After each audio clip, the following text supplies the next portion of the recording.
right to voir dire someone before they give an opinion. If you want me to do that, I'll be happy to turn to you for that, just on their qualifications. And then, Do you want me to do that? I mean, yes, because I mean, I'm then asking. Sometimes lawyers say, no, Judge, I'll just wait for cross.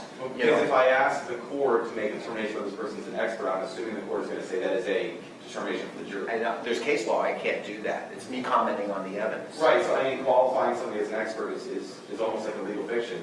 No, whether they're to give an opinion, allowed to be given an opinion or not, is not a legal fiction, it is a predicate. If after your voir dire, I mean, sometimes, you tell me, do you want to do that cross about his qualifications up front in a voir dire, or do you want to save that for cross-examination? That's up to you. You're not going to do it twice.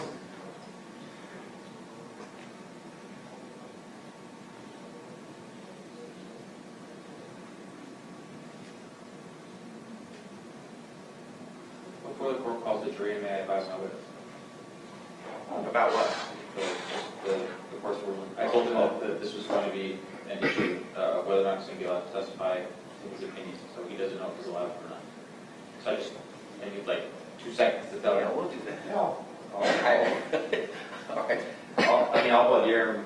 Okay. But is the court going to make a finding in front of No. What will happen is, there comes to a point in time, in any examination, where the state of Florida is going to say, hey, what's your opinion? Well, do you have an opinion based on your training and experience and looking at this, and when you looked at that, whether that was blood or presumptive blood? And then you'll stand and object, and then I'll rule. If I sustain your objection, I'll find that there's an insufficient predicate for him to give that opinion. If I overrule your objection, it means that I'm allowing the opinion to come out. That's the way it's done. I'm not putting my imprimatur on the validity of any opinion, but that's the way it comes about. You can say, Judge, I object, there's an insufficient predicate for this opinion, and I will either you'll either sustain or overrule or object. That's how it gets done. The real question is, do you want me to turn to you after he goes through the qualifications for you to go ahead and do that up front, or do you want to wait for your cross to do it? I'm not particularly comfortable with at least having the court validate whether the opinion's valid or not. I will wait for my cross. Okay, got it, no problem. All right. That's how it's usually done, so it's okay. Yeah, sure. I don't think we're going to finish with this guy today, given the discussion that we've had, but. Right. I don't think so either. So you'll probably, knowing the case that Part of Yellow has been exhibiting here, although I have to say it's probably better than Slater's case, don't you think? All right. That you'll probably have your cross in the morning, probably. That would, child care and stuff, I would appreciate it. But I know You could do a 10-minute examination, then you're going to have to do it now, right? Right, we could be here for a while with me, I just know. Yeah, that's all right. All right. We're going to wait around between 5 and 5:30 as usual, okay? Judge, can I tell my other witnesses home? You know the direct of this person, right? Yeah. Part of Yellow, how long is the direct of this witness? Probably about an hour and a half. Oh, okay, all right. So I've just told him, you can excuse the other witnesses outside, and I think that Mr. Arbizal can probably he'll have his cross in the morning. Is that okay with you, Mr. Arbizal? You said okay, right? That would be fine with that. Okay, all right, thanks. All right, well, let's wait. You're not going to swear him in until we get the jurors in. All right, okay. All right. Swear you. Now, Judge, Yeah, Yeah. you can actually take a seat, sir. Come on. And then you can stand right up there in your seat and be sworn in. Thank you, sir. and the chair's on you. That way you don't have to stand in the middle of the court. Thank you. All right.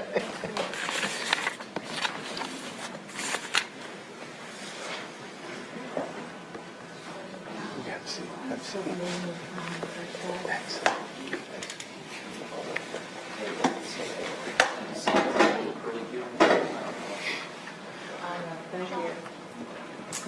Yes.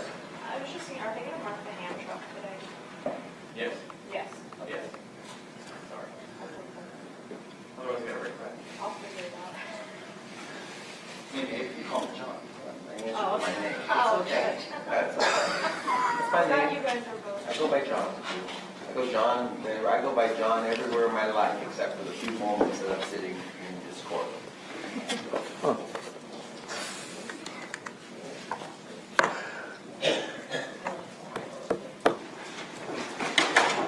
Welcome back, folks. Everybody have a seat except you, sir. State you may call your next witness. Your Honor, this time the state calls crime scene investigator Frank Katen.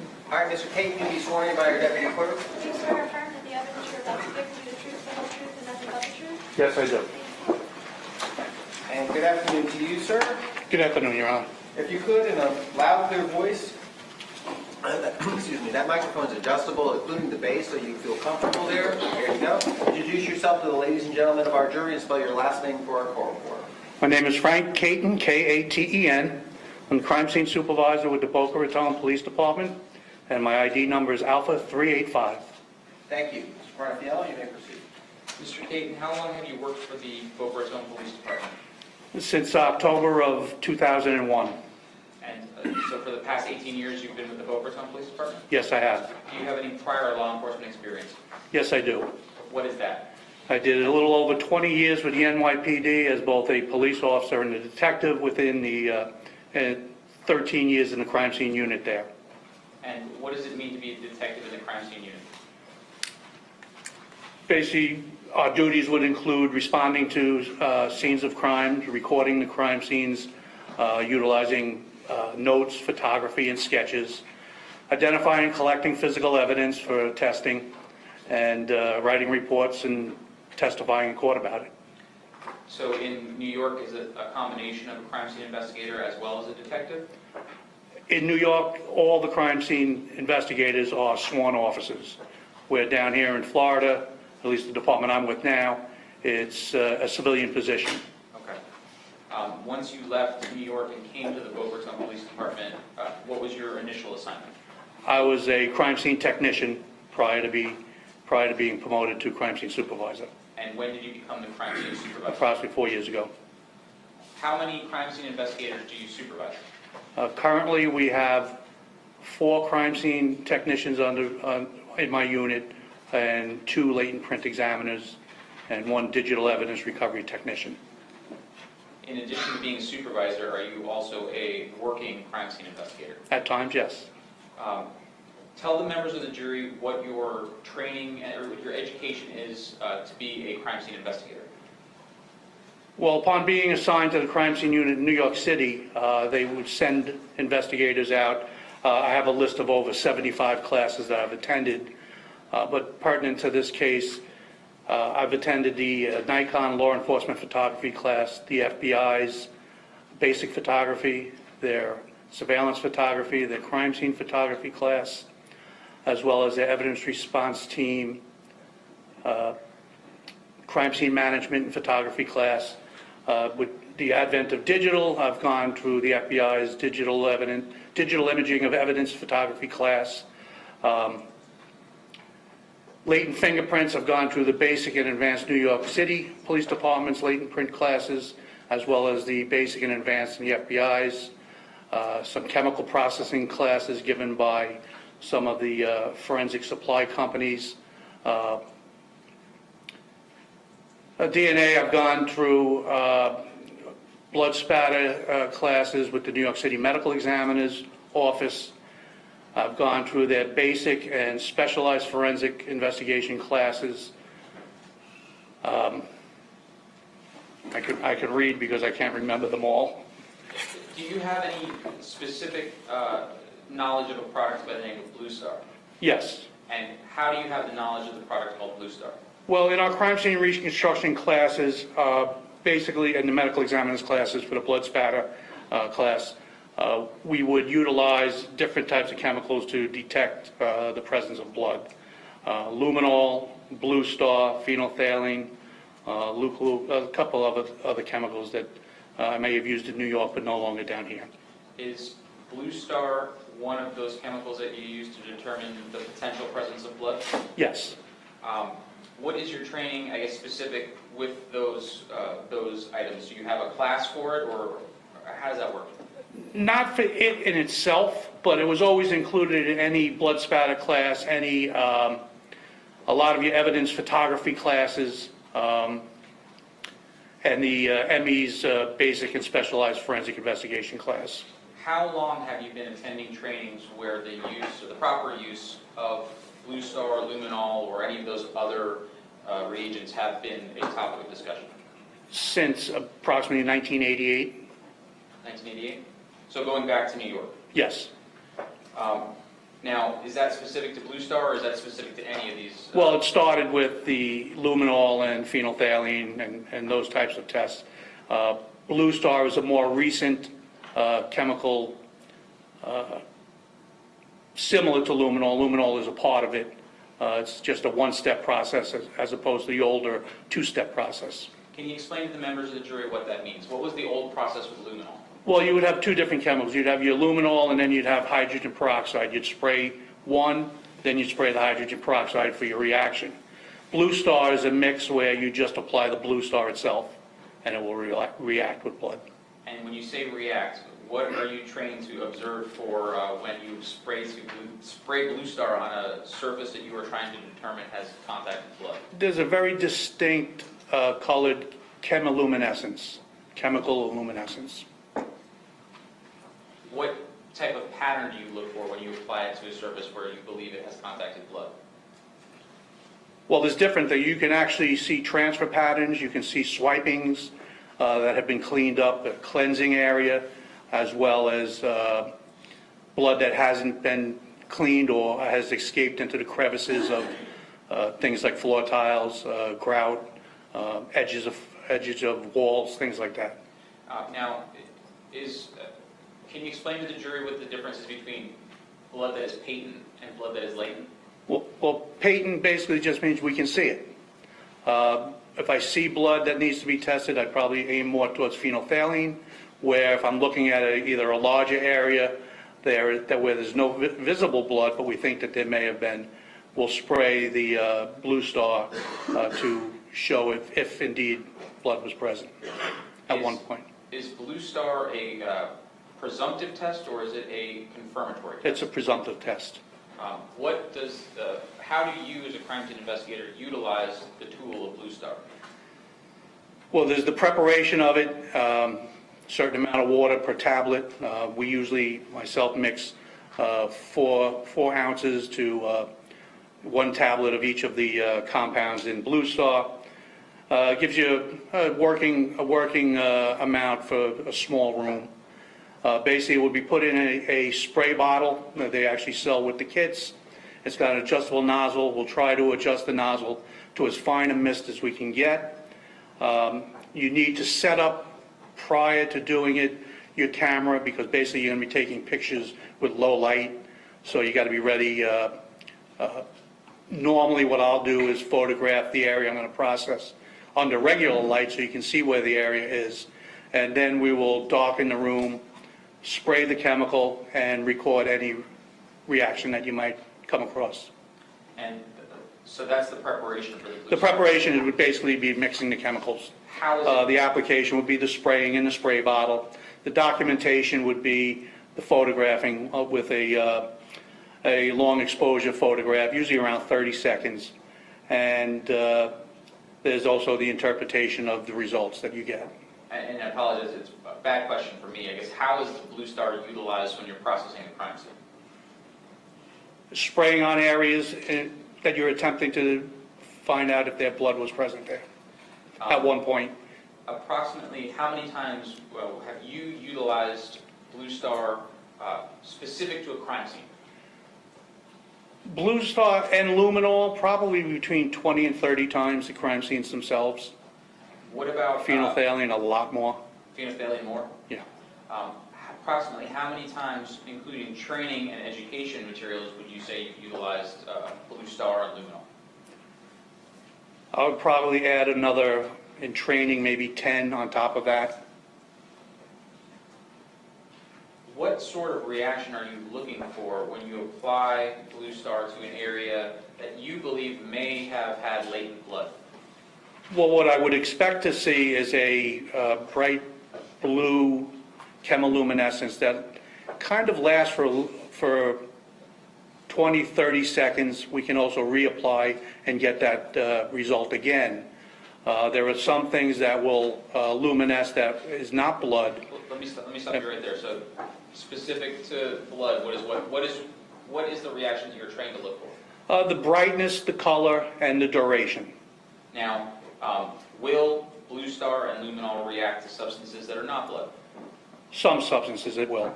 What are some of the substances that it will react to?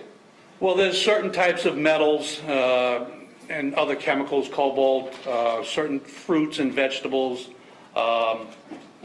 copper, things like that. And it's basically a shorter duration luminescence, a range from white to light blue to mid shades of blue. Pretty distinctive difference from what you see when it reacts with blood. What about bleach? Is bleach one of the substances that Blue Star will have a reaction with? Well, chlorine is one of the chemicals, but basically what that usually does, it's destructive to blood. It dilutes it to a point where once you get enough dilution, you may not see any positive results. How is the presumptive test of the Blue Star utilized when fully processing a crime scene? It's usually used when we can't find any visual signs of blood, and we have an idea maybe of something occurring in an area, or testing an area to see if something had occurred there, where we'll just go in there again, usually at night. Blue Star does not need as total darkness that luminol used to need, and set up our camera equipment and just spray and record any reactions that we may find. If a substance reacts and you believe it to be blood, do you then do additional testing to that area? Yeah, we'll look at areas where we hope to be able to recover a swab that can then be tested for actually DNA. Do you know what specific to blood is the substance that is reacting in Blue Star? It's with hemoglobin. Hemoglobin. And have you had an opportunity to review the instruction manual for Blue Star? The instruction manual, yes, studies done on the comparison to luminol and Blue Star, as well as on false positives. Now, you indicated that you were the crime scene supervisor at the Boca Raton Police Department. At the time, yes. Do you, in that capacity, do you instruct others on the proper use of crime scene tools? They've gone through training, but I'm there to offer any insight I can and to assist when necessary. And do you do in-service training yourself? Yes, I do. And is that to stay current with changes in forensic science? That's one of the reasons, yes. I'm certified through the International Association for Identification as a board-certified senior crime scene analyst. I received that certification, I believe, in 2000, and since then I've been recertified twice, and each time it entails additional classwork, keeping up with technology, as well as articles written, courtroom testimony. The board looks at a whole gamut of things in the recertification, and then always a written test. Were you called to assist at a search warrant at 412 Northwest 72nd Street in Boca Raton? Yes, I was. And were you the first crime scene investigator present on scene? Well, on April 3rd, it was myself, it was CST Cassandra, and CST McDonald were there. So there were multiple crime scene investigators there. Yes. And are you there to assist in the execution of a search warrant at that residence? Yes. And is the decision made to attempt to apply the Blue Star solution during the course of that search warrant? Yes, it was. Can you tell the members of the jury what the split up in duties and responsibilities was for the application of the Blue Star on that day? We had mixed the chemicals at the crime lab prior to responding out there. And at that time, Dawn McDonald did the application with the spray bottle, while Colleen Cassandra did the photography. Can I approach you with them? You may.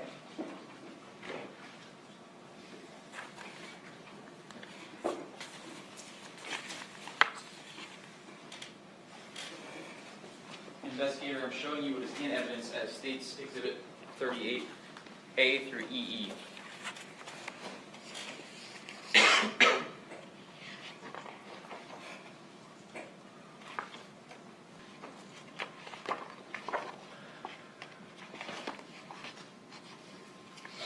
you recognize what is documented in states composite 38A through EE? Yes, I do. And were those the photographs that you recall crime scene investigator Cassandra taking during the application of Blue Star? Yes, they are. Were these the photographs that you were these photographs documenting the physical observation of the chemiluminescence of the Blue Star that you observed on April 3rd, 2018? Well, some of them is the visible blood, some of them are the areas to be treated prior to the treatment, and in the dark when they were treated. Some are in the application of the Blue Star. Correct. Okay.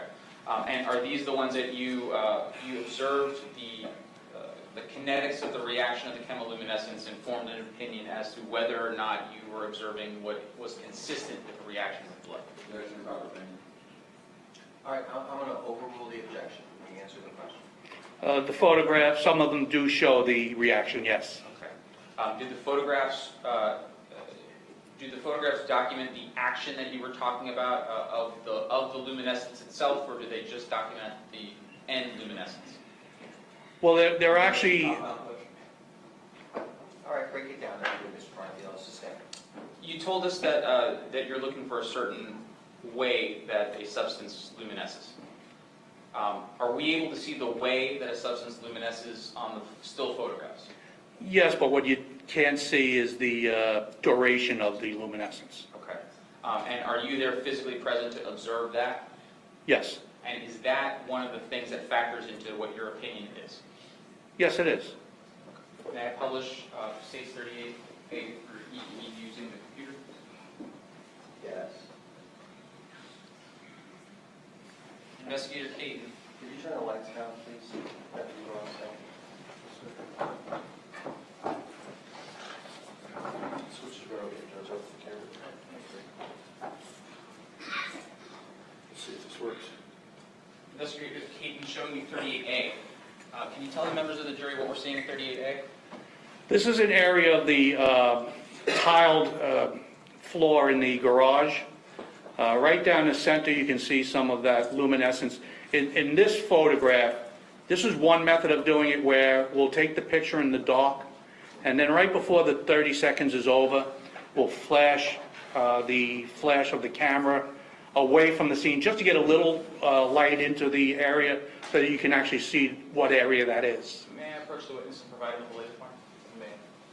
So there's a 38B is going to be a darker picture of this. Is that the original way you are looking to see chemiluminescence? If I show you It's one of the ways. So tell the jury what we see in 38B. Okay, this is now taken in the dark, so what you get to see is the brightness of the luminescence a little better than, because once you hit the flash, as in the previous photograph, sometimes it'll wash away some of the color and the brightness. So this 38A and 38B are the same area, just documented with different lights. Correct. Okay. Based on what you observed, did you come to an opinion as to what this reaction was consistent with? It could be consistent with, Right, thank you. Overruled. You may testify. Go ahead. yeah, it could be consistent with the presence of blood. So based on that application of the Blue Star, what do you have the crime scene investigators do? Once we determine areas where we look and see where our best opportunity to possibly get some blood. What we looked for here is in the little joints between the stick-on tiles.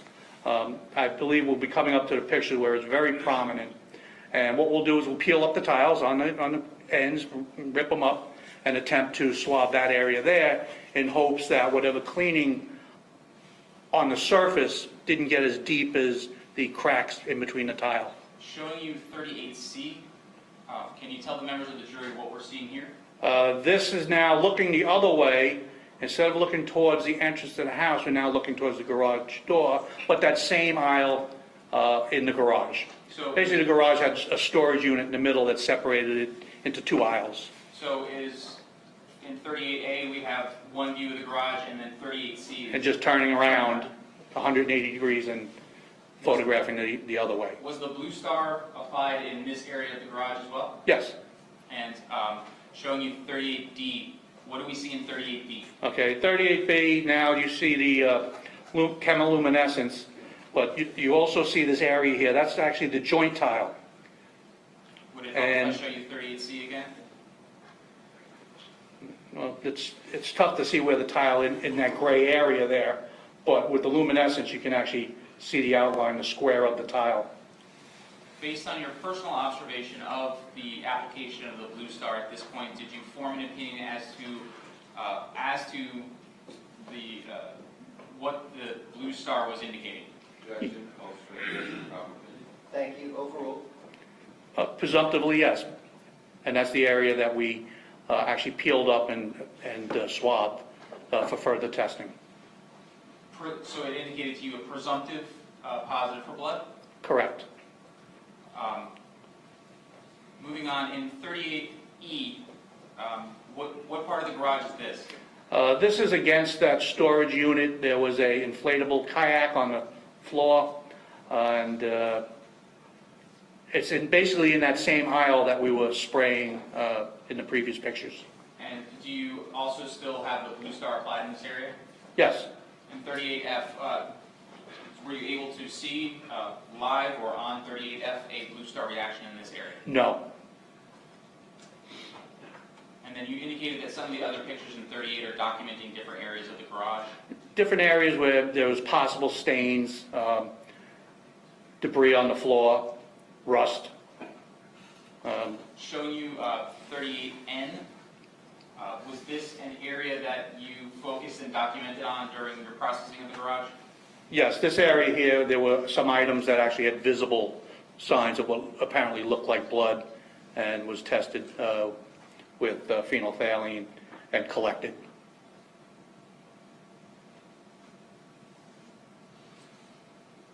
So in the garage, you spoke about several areas that you indicated you believed tested had a consistent test for presumptive blood. So Yes. what do you have the crime scene investigators do with those areas in the garage? Well, certain items, we actually took the entire item, and certain things we swabbed. Things that larger or like the floor, what we couldn't take. We would swab those areas. Did you direct them to perform the phenolphthalein test? I didn't need to, that was their normal procedure. So, back question, do you know if the phenolphthalein test was performed? Yes, And did those areas test positive for blood? some of them did, yes. Do you also then apply Blue Star inside the home? Yes.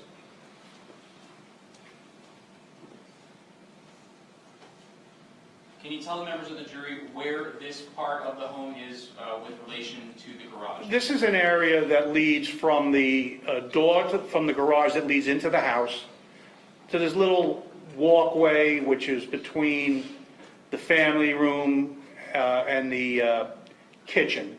On that little baker's rack there, to the right of that is the galley-style kitchen. To the left of it, it's what I called like the kitchenette or eat-in kitchen area, just a small little table. And then at the edge there, you can see the glass slider that goes out to the backyard. Was the Blue Star reagent applied here? Yes. And what are we seeing in 38X? Okay, in 38X, you see some reaction on the floor as well as this piece of furniture. And this was one of those, the one method where after it react, we photographed and then popped the flash behind us just to light up the area a little bit. In 38Y, what are we seeing in 38Y? Is that the same area just without the flash? Yeah, if you see the legs of the chair that are there, and if you go back to that's the exact same spot. Okay. So you said that you have a technique where you pop the flash. Is that done before or after the photograph that's completely in the dark? Well, there's two different methods. I'd have to look at the photograph numbers to know which one was done first and which one was the second. Okay. When you're doing the processing of the crime scene, does it matter? No, it's whichever one you get better results from, because with digital you can actually see it. Did you observe the reaction that is documented in states 38X and Y? Yes. And did you come to a conclusion as to whether or not you were, did you come to a conclusion as to your observations? Yes, I did. What was your conclusion? Objection, improper opinion calls for speculation. Thank you. The objection will be overruled. You answer the question, sir. I believed I was getting a presumptive positive for blood in certain areas. What do you do with that information? Again, we'll attempt to do further testing and possibly recover swabs that can be tested. At some point, do you swab these areas that you observe luminescing to try to recover DNA? Well, we do a representative sample. I mean, there was a lot of reactions throughout the house. We'll do different areas and attempt to get a good sample from each of the different areas. Was there a phenolphthalein test of these areas done? Not on scene. It was done later? Well, it may have been done in the lab to the swabs that were recovered. Okay, so this was swabbed on scene and submitted to the lab for later phenolphthalein testing? Correct. We would swab a sample of areas where we did get a reaction. And are you aware of the results of that testing? No, I am not. Showing you 38Z, what area of the home are we seeing in 38Z? That's what I call the kitchenette, eating kitchen area, And was this area? because there was another formal dining room. Was this an area where Blue Star was applied? Yes, Did you observe the reaction? yes, And is that reaction documented in 38AA? that's it, yes. Did you form an opinion as to what you were observing in the Blue Star reaction that is documented in 38AA? Yes, I did. What was that opinion? Again, a presumptive, Judge, same objection. Thank you, Mr. Arbuzat. That objection will be overruled. a presumption of blood in certain areas where you see that bright reaction. Based on that belief, did you yourself, or did you order someone to do swabbing for preservation of that Yes, reaction? yes, I did. And was that sent for further serological testing? It was submitted into evidence. I'm not sure which of them went up for testing. Was there a phenolphthalein test done of the swabs taken from this room? Not on scene, Correct, at a later date? possibly at the BPL lab. What do we see in 38BB? That's the area of the galley-style kitchen. That walkway goes from the walkway that led from the garage and walks right through that kitchen area into the formal dining room. And was Blue Star applied here? Yes, And is that reaction contained in states 38CC? yes it is. Did you form an opinion as to what type of reaction you were observing in states 38CC? Yes, I did. What was that opinion? Objection, same. Thank you. Overruled. Portions of it are consistent with the presumptive evidence of blood. And are portions inconsistent with that? Yeah, basically what you're looking at here, the application bottle is usually set on a very fine mist. But while walking through areas and possibly bumping it on yourself or anything else, it looks like the mist is now coming out in more of a stream pattern, because that's what you're seeing as you're walking. You're misting the area, and it looks like it came out a lot heavier in this location in the kitchen. So to break down what your opinion is of this picture, do you have an opinion as to the pattern of chemiluminescence that we're seeing in this picture? I believe it's from the spray bottle, yes. And then do you have an opinion as to the kinetics of the reaction that is documented in this picture? In certain areas, the real bright speckling that you see, yes, And what does that mean? presumptive positive for blood.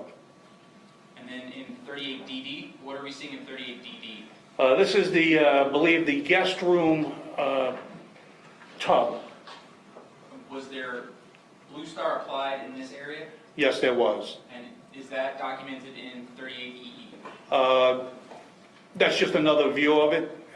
There was no reaction observed, so there was no picture taken. Okay, so you did not see any chemiluminescence in that bathroom? No.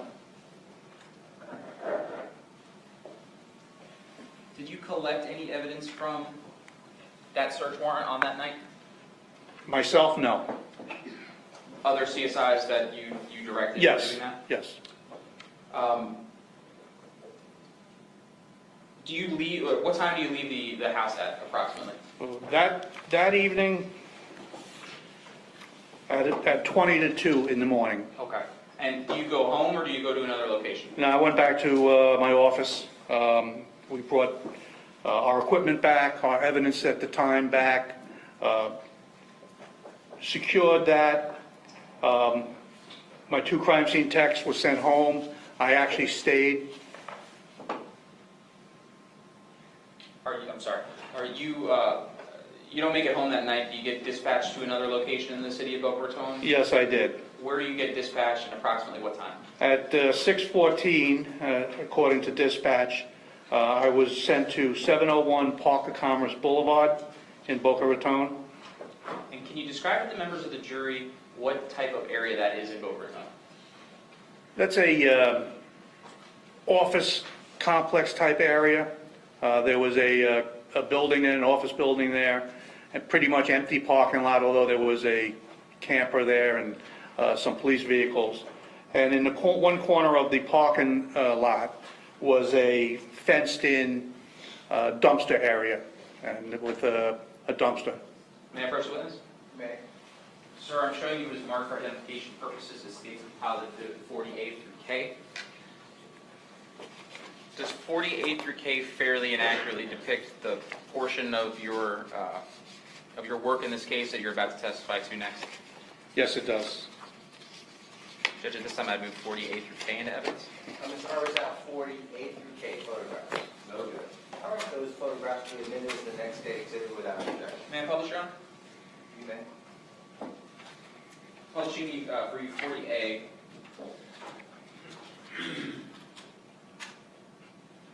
Is this like the entrance to the area where you went? Yes, it is, And, showing the address. At the time that you get there, is it daytime or is it nighttime? Oh, no, it's 6 in the morning, but it's still dark. What portion of it, and you said, what type of area is this? Is this residential, business? That's just a business, like a business park. What part of that business park do you respond to? In the parking lot, there is a couple of both uniformed and plainclothes officers, and they directed me towards the dumpster area. Showing you 40B. What do we see in 40B? Well, that's pretty much just not a close-up, but a medium-range shot of the dumpster itself in the dumpster enclosure. Does that depict the dumpster as it was before you began to process or move anything with the dumpster? Yes, it does. Describe to the members of the jury the observations you could make when you arrive at the dumpster and get out of your vehicle. Once I got close to it, I smelled a distinct odor of decomposition and had an idea that there might be something of interest in that dumpster. Now, you say a distinct odor of decomposition. Can you explain that to the members of the jury? Well, when a person or any animal dies, and as the body starts to break down and decompose, it's a pretty distinctive odor, and there was a strong smell of that here. Had you smelled that odor before this case? Oh, many times. Were you able to smell the odor coming out of the dumpster before you opened the dumpster? Yes, when I started walking towards it, yes, I could smell it. Okay. So what do you do then? We opened the dumpster, and I was happy to see that it was pretty much empty of garbage, and I saw a towel covering some items on the floor of the dumpster. What do you do with those items?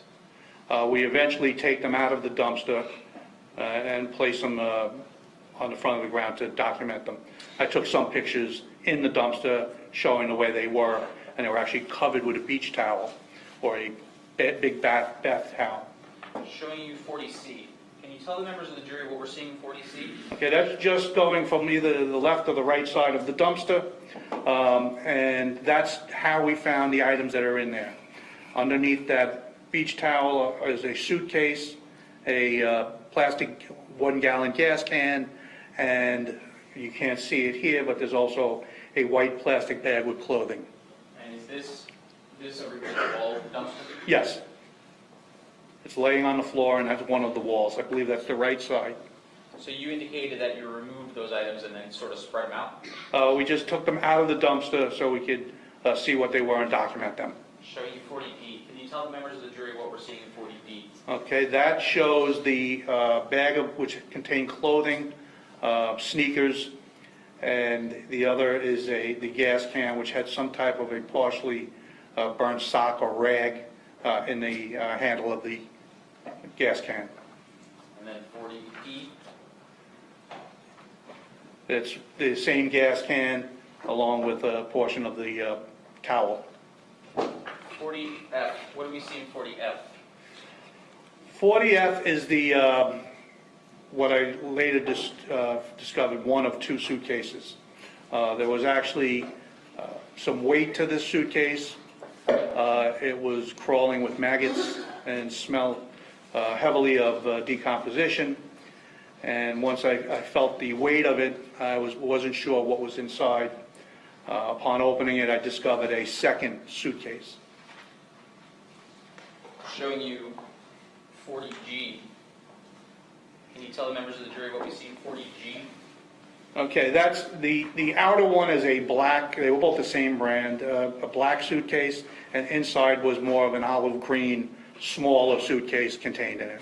Now, this is the first time we've talked to you about recovering or touching any items of evidence. Can you tell the members of the jury what you do before you take or move any items of evidence?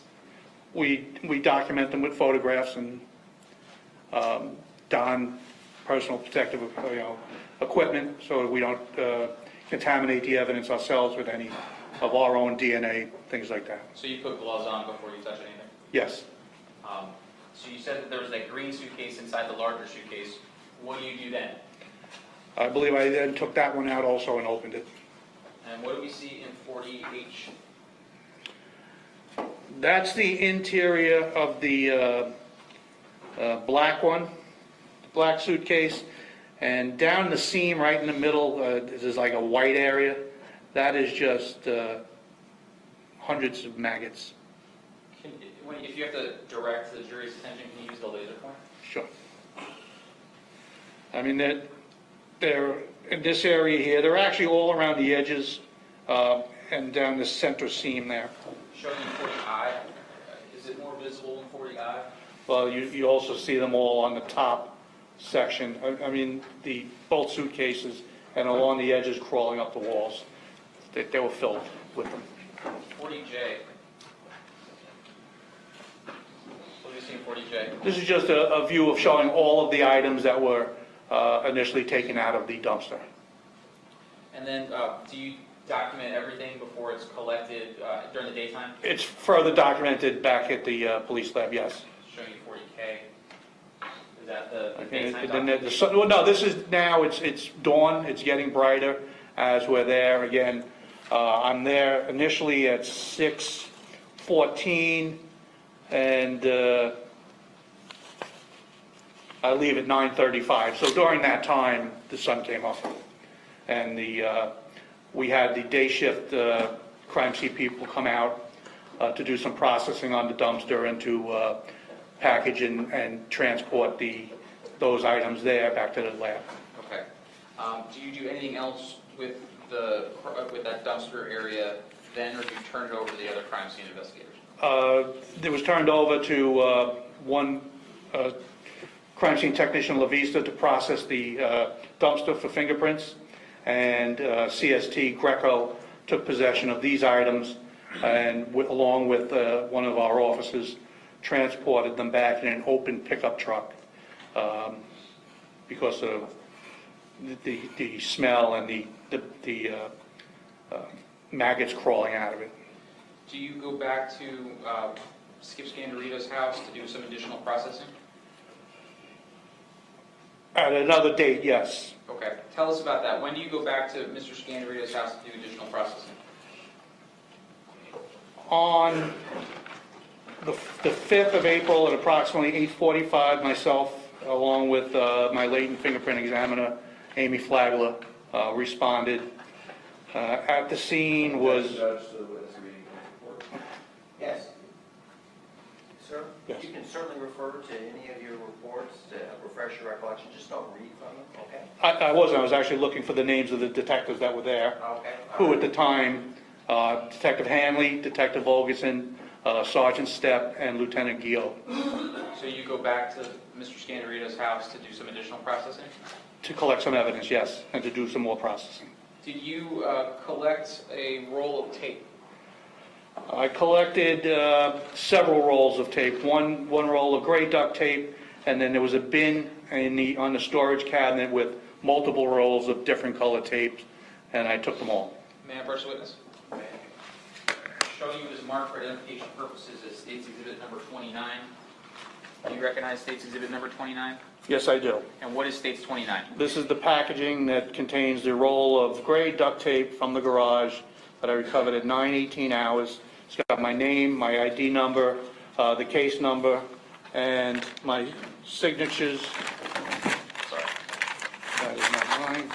Right here, my signature on the tape that I initially sealed it with.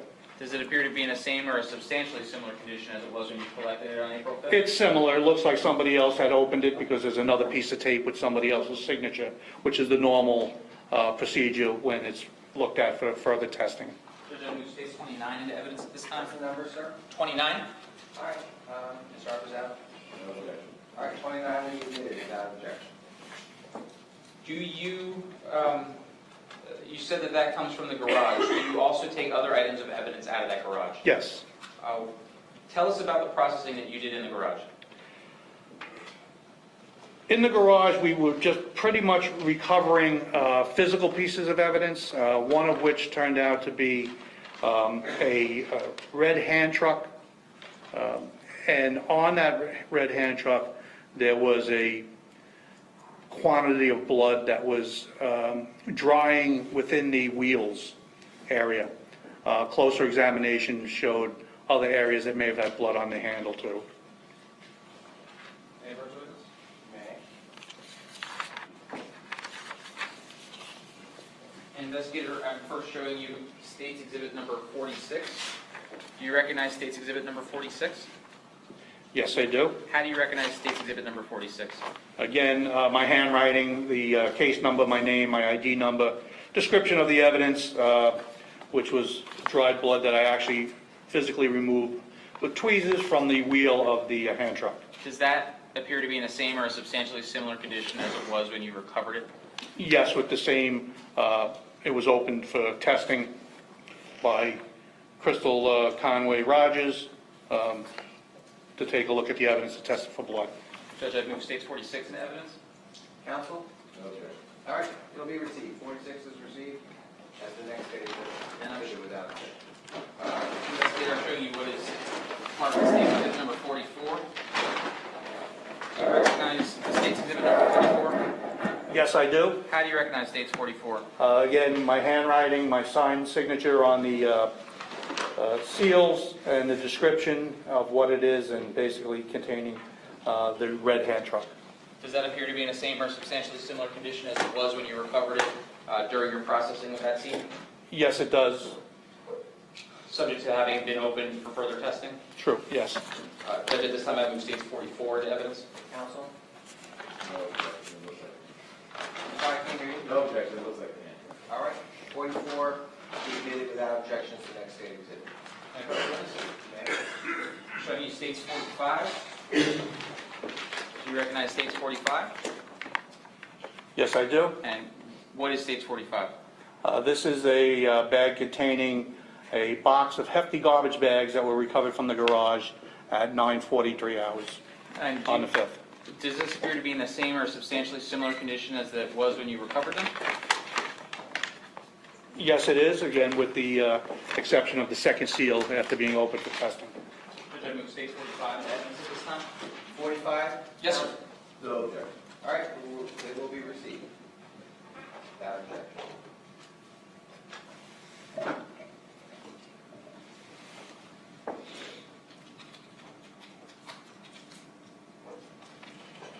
What other physical items and evidence do you recover from the house or the backyard on that day? First thing I did was recover a cigarette butt out in the backyard. And basically, that was recovered at 8:52 hours. One of the other things we wanted to do, because there was no reaction for luminol in that bathtub, was to get in that drain with a swab and try to get any evidence that might be down the drain. Okay, and what do you do to do that? I basically just take a swab with a long, wooden handle and swab as far down as I could get. Now, going back to State's Exhibit number 45, the garbage bags, Yes. do you recall if they had a type of drawstring? There were hefty garbage bags. I don't recall, unless I actually saw them, whether it was a drawstring or not. There's a pair of gloves there. Could you open State's 45? See if that refreshes your memory as to the color of the drawstring of that hefty bags. Are these new gloves, or are these somebody's took them off and folded them Those are in probably used gloves. beside each other?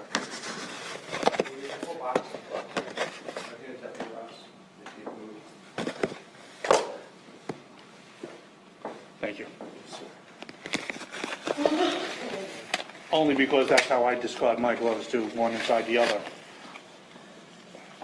You take the old box there, Deputy Ross, get rid of it first. I did, sir. I did. This is a new one. Yes, sir.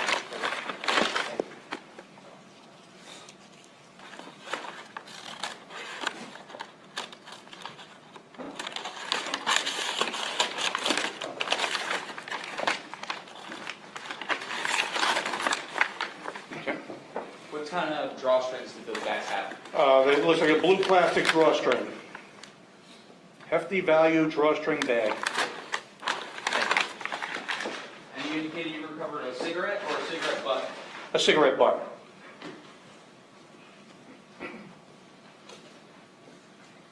What other items of physical evidence did you take from the home? You said the cigarette butt, you swabbed the tub drain. What else did you do? We took the rolls of duct tape that we talked about, the dried blood that was recovered off the hand truck we talked about, the hand truck itself. Then there was a lot of cleaning products in the garage, a bucket with sponge, rags, and a scrub brush, a mop pad that was visible in the garage, the hefty bags we talked about. In the recycling bin was an empty bottle of Patron tequila, we took that also.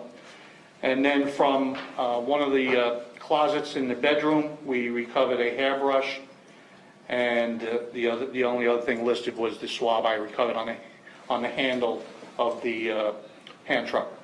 Okay, do you swab the handle of the hand truck that day? One area of the hand truck, yes. May I approach the witness? Showing you State's Exhibit number 47. Do you recognize State's Exhibit number 47?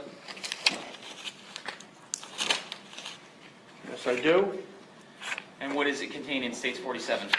The swab from the handle of the hand truck that I recovered at 9:55 hours on the 5th. Does it appear to be in the same or substantially similar condition as it was when you recovered it? Yes, yes, it is. Judge, I'd move State 47 into evidence at this time. Charges out 47.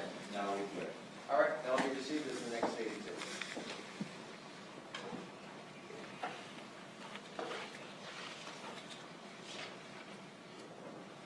Do you do any other processing in the home that day? Yes, it was daylight now, so there was some stains that we observed on some of the wood furniture, dark wood, and could have been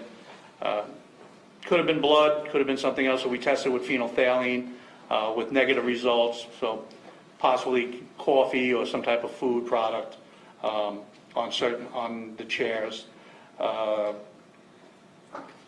Certain areas of the floor. Let's object to this, reading the report. Okay, that'll be sustained, just don't read. You can absolutely use your report to refresh your recollection concerning your testimony, but just don't read it. Yeah, it was different areas within the dining room that were not too visible it was dark wood and it was nighttime when we were initially in there. And now during the daytime, I could take a better look at the furniture. And did you perform the Blue Star analysis? No, on this, it was visible, so I tested with phenolphthalein, And what was the result of the phenolphthalein test? negative results. Did you process the master bathroom?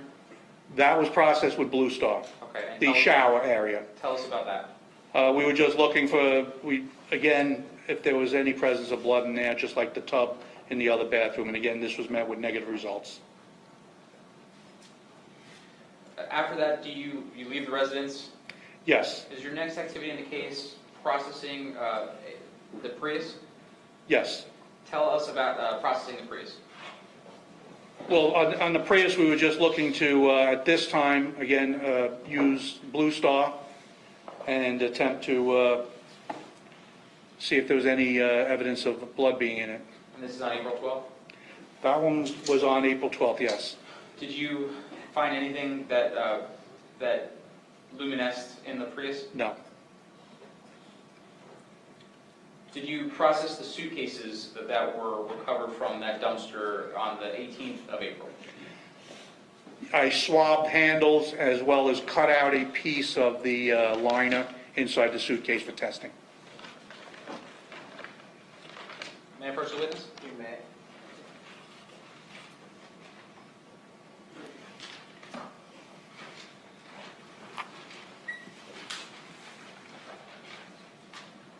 Sir, I'm showing you what is marked for identification purposes as State's Exhibits number 48, 49, and 50. Do you recognize those exhibits?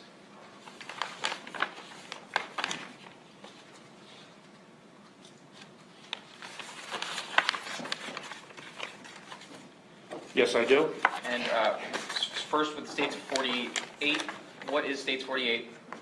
48 is from the black suitcase, the roller handle. The swab that you just said that The you swab, yes. took? What's 49? 49 is from the black suitcase, but now the suitcase handle, not the roller handle. And what is State's 50? 50 is from the green suitcase, which one handle was broken off, so I only have the one handle from the suitcase handle. Do all of those swabs appear to be in the same or substantially similar condition as they were when you recovered them from those different suitcase portions? Yes, they do. Judge, I'd move State's 48, 49, and 50 into evidence. Counsel? No objection. Those three items will be received as the next state exhibit.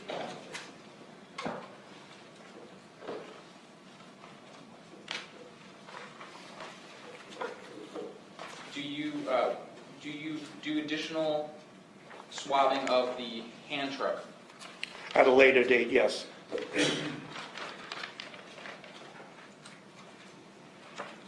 May I approach the witness? I'm approaching you what is marked for identification purposes as State's Exhibit number 51 and 52. Do you recognize States 51 and 52?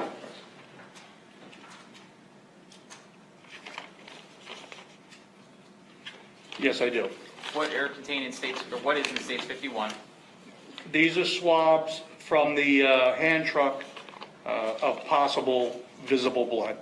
And what is that what 52 is also? Yes, both of them. Can you tell the members of the jury what part of the hand truck 51 Yes. is? And 51 is from the front of the horizontal brace of the hand truck. and what is 52? 52 is from the vertical rail on the front of the hand truck. And I think you had indicated that you processed it at a different date than April 18th. Do those bags contain the date that those swabs were taken? No, these were done on the 18th, Okay, so those swabs were taken on the 18th. correct. Do those appear to be in the same or a substantially similar condition as they were when you recovered them from the hand truck? Yes. I'd move States 51 and 52 into evidence. All right, Mr. Arbuzat. No objection, Judge. All right, 51 and 52 will be received as the next state exhibits.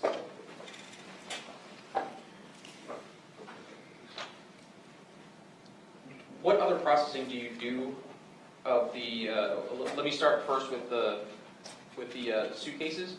You told us about the areas that you swabbed. Is there a reason that it took you so long from when they were recovered to swab them? They were soaked in body fluids. So when that occurs, do you have to do something to make it in a condition that you can process? Well, what we did was we placed them in a forensic drying cabinet in our evidence section, and we allowed them to dry, maggots to die, and then process them. Did you take cuttings from the interior? Yes. And tell the members of the jury what that process entails and why you did it. Basically just taking a sterile scalpel and cutting a piece of the material from inside the suitcases that had been contaminated with what I believe were body fluids. Did you enter those cuttings into evidence, or did you send them for further DNA processing? No, they were put into evidence. Okay. And was there an odor about those cuttings? Not as much on this date as when I initially recovered them. Okay. But still to this date, are they kind of smelly? I believe so.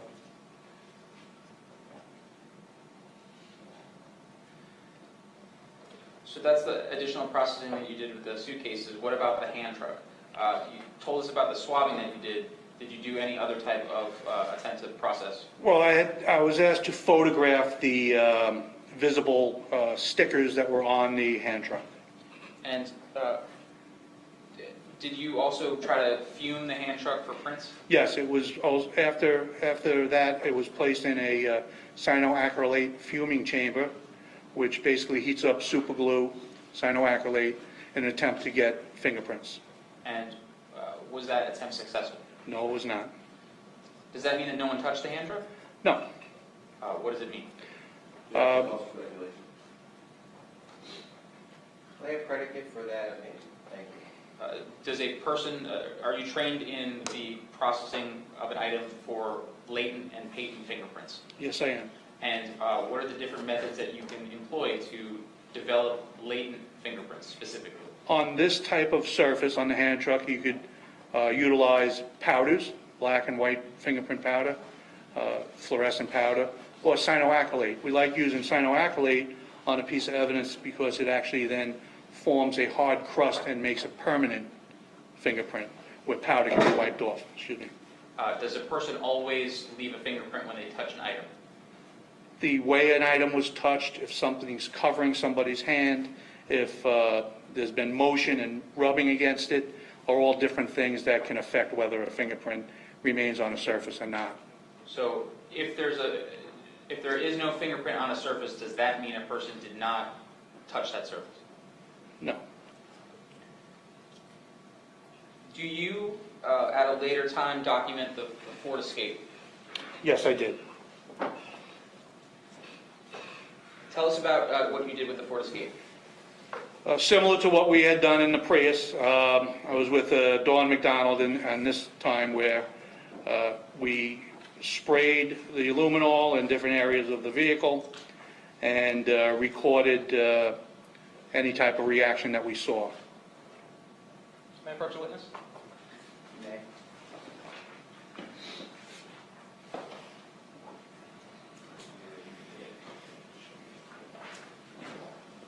Sir, showing you what is in evidence is 31A through N. Do these photographs document the processing that you're telling us about?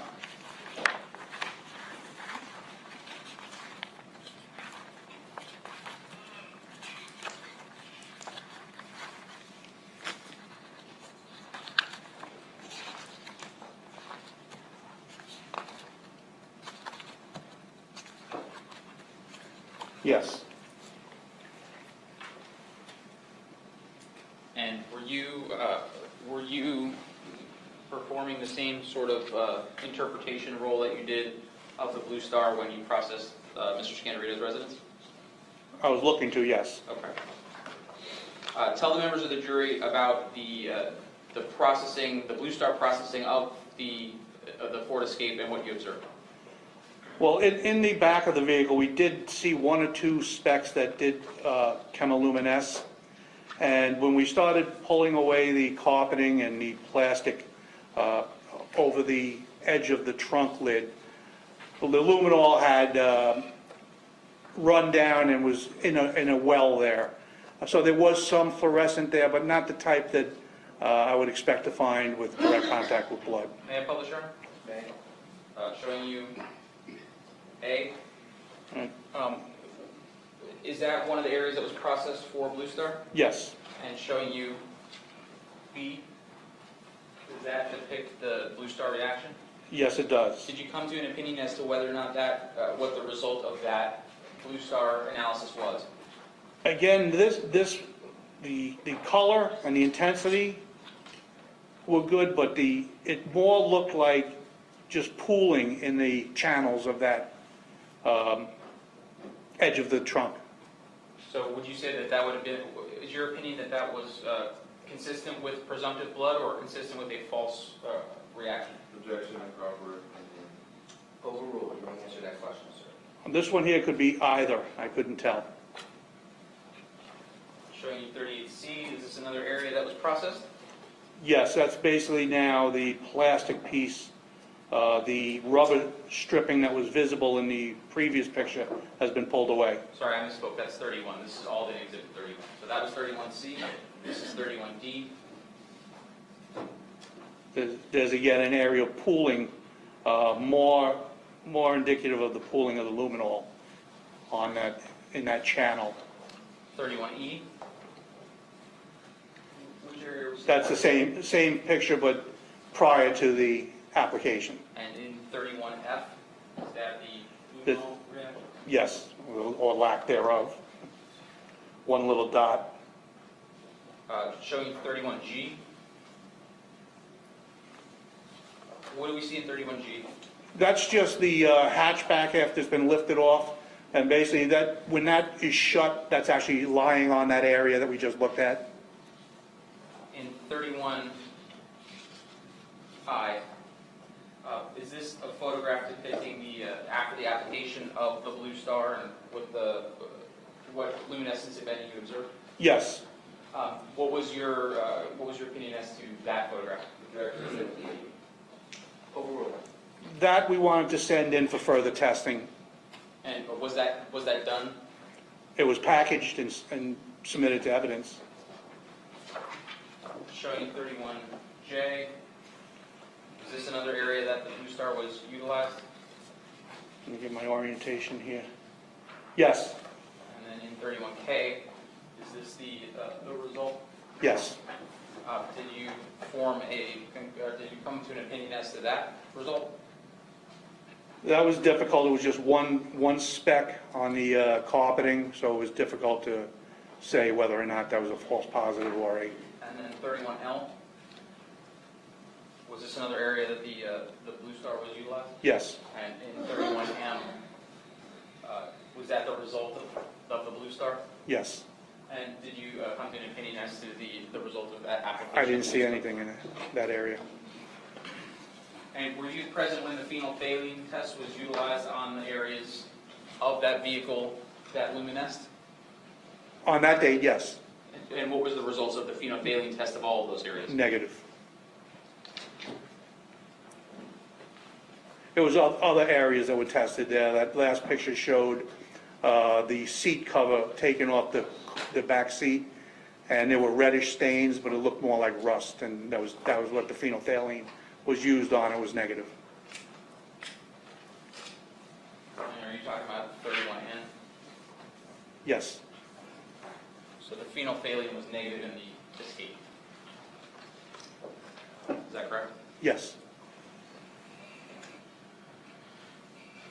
Do you next process the mats of that vehicle? Yes, on the 17th, evidence removed the mats, and we laid them out in the sally port and sprayed them also. And tell us about the process of the analysis and what your observations were. I saw nothing on it, no negative reaction. None of the floor mats? No. Did you do the phenolphthalein confirmatory test? Well, there was some, there was some stains that were visible, that were unknown, and we utilized the phenolphthalein on the stains and got negative results. Okay. And then is the next sort of thing that you do in the case going in the helicopter to take aerial photography? After that, yes. And did you, what areas of Boca Raton did you document? We documented the initial residence, the Scandirito residence. We documented the area of the golf course, and then the area of the industrial park where the suitcases were. And then we kind of pulled back where I attempted, and I believe we were able to get all three of those areas in some of the aerial photographs from a greater distance, just to give a proximity of where one was to the other. So you're trying to show the overall geography of the relevant areas? Yes. Any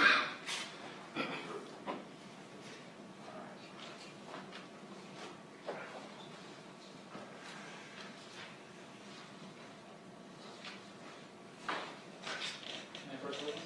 Okay. Sir, I'm showing you two items. On June 25th, 2018, are you asked to perform additional analysis on the hand truck? Yes. Showing you 53A through F. Do these photos fairly and accurately document the areas of the hand truck that you were called to reanalyze on that date? Yes. And what areas of the hand truck are you reanalyzing? This is the vertical rail and the horizontal rail that I talked about earlier. Okay. And is the purpose of this reanalysis to take additional samples of the blood from the hand truck? Well, there were smudges that were visible, and we didn't know what they were, so we just swabbed them. Did those pictures fairly and accurately depict the hand truck before you swab them? Yes. Judge, I'd move 53A through F into evidence. Any objection to 53A through F? No. Will be received. And then Without objection. 54A and B, does that fairly and accurate, does that document the swabs that you took from those two areas of the hand truck? This is a swab from the horizontal brace, as well as another piece of blood from that wheel again. Okay, so you took additional samples from the hand truck. Yes. Does that appear to be in the same or substantially similar condition as it was when you recovered it on that day? Yes, it is. Judge, I'd move 53A and B, 54A and B into evidence at this time. 54A and B, Ms. Armstrong, no good. All right, that will be received without objection. I have one moment, Your Honor. Okay.